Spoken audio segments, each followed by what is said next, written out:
21-year-old Leslie Marie Perlov lived in Los Altos Hills, California. She was a Stanford University student and aspiring law student. She lived with her widowed mom and worked as a clerk at the North County Law Library. Leslie was last seen at her job on February 13th of 1973. When she did not arrive home, her mother Florence called the police. Leslie would always call if she would be late, so Florence immediately knew something was wrong. That same day, her 1972 orange Chevrolet Nova was discovered parked at the gate of an old quarry located near Old Page Mill Road. A few days after she was last seen, her body was found under an oak tree west of where her car was found. She had been strangled. Investigators were able to retrieve DNA from the crime scene that was left behind by the person who took her life. Witnesses came forward claiming to have seen a blonde man near Leslie's car before she went missing. After an extensive investigation, detectives were no closer to solving the case, and it went cold. Then, in July of 2018, investigators learned about new advances in DNA that might help them solve the case. They submitted the DNA from the unknown male collected at the crime scene to Parabon Nanolabs. A DNA profile was then created, and using genetic genealogy, they were able to identify 74-year-old John Getro as the person who took Leslie's life. He had previously served time in Germany for assaulting and strangling 15-year-old Margaret Williams in 1964. Getro served nearly 6 years out of a 10-year sentence for assault with fatal consequences. He was released after idiotic officials determined he was likely to lead a righteous life. Investigators were able to confirm that Getro also took the life of Janet Ann Taylor using DNA in 2018. Janet's case is very similar to Leslie's. On March 24th of 1974, she visited her friends at Stanford University. That evening, 21-year-old Janet was seen walking along Junipero Serra Boulevard. The next morning, her body was found by a delivery driver. Her body had been dumped by a wooded area close to a bridge just off Sand Hill Road. Janet attended Canada College and was the youngest daughter of football legend and former Stanford coach Chuck Taylor. Investigators always believed that what happened to Leslie and Janet were connected, but only proved it in 2018. John Getro's trial was supposed to take place in 2020, but he fell ill and it was delayed. It is believed that he is responsible for more crimes and is still being investigated by the police. Leslie Perlov's sister Diane had this to say after hearing about the arrest. "I have been waiting for this call for 45 years, and now that it came, I am just a bit stunned. Not a day goes by that I do not think about Leslie in some way. She was my big sister, always looking out for me. She was and remains always with me." In September of 2021, John Getro's trial started for the Janet Taylor case. He was convicted of taking her life on September 14th.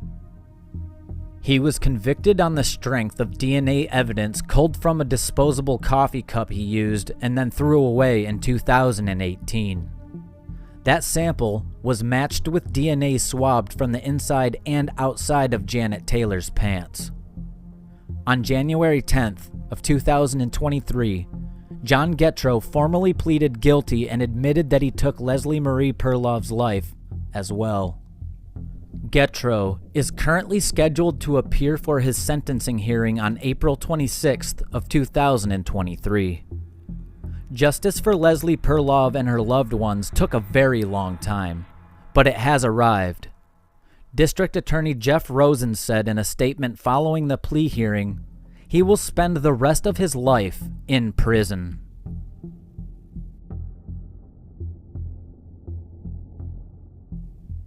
On June 5th of the year 2000, 54-year-old Sharon Anschutz was working at the John Butler Dry Cleaners located at 1710 Easley Bridge Road in Greenville, South Carolina. An unknown man entered the dry cleaners and fatally shot Sharon in what was later determined to be a robbery. Following the initial investigation, the case went cold after no arrests were made. Investigators were able to collect DNA from the crime scene, though, that they believed belonged to the suspect. In 2022, the Sheriff's Office Cold Case Unit began re-interviewing old witnesses and identifying new ones. In addition, investigators looked into potential forensic evidence related to the case. On January 6th of 2023, investigators closed the case after determining who they believed was the suspect, 44-year-old Roger Keith Hudgens. Officials say through interviews, investigators learned Hudgens was a local man who did various jobs around the dry cleaners, including occasionally taking out the trash. Through speaking with witnesses, investigators learned of Hudgens' intentions to rob the business that day and, along with forensic evidence, were able to tie him to the crime. Hudgens passed away in 2008 from medical complications, meaning there will be no justice. Greenville County Sheriff Hobart Lewis said this in a press release. "While no investigation will bring loved ones back, I hope that Miss Sharon Anschutz's family can find peace in knowing that the culprit was identified and no longer in a position to harm others. As the sheriff of this county, it is my unwavering intention not to rest until every one of our cold cases is solved and justice is served. I am so proud of the work and persistent dedication our team of investigators performed. My message to the community of fallen victim families is that we will never give up."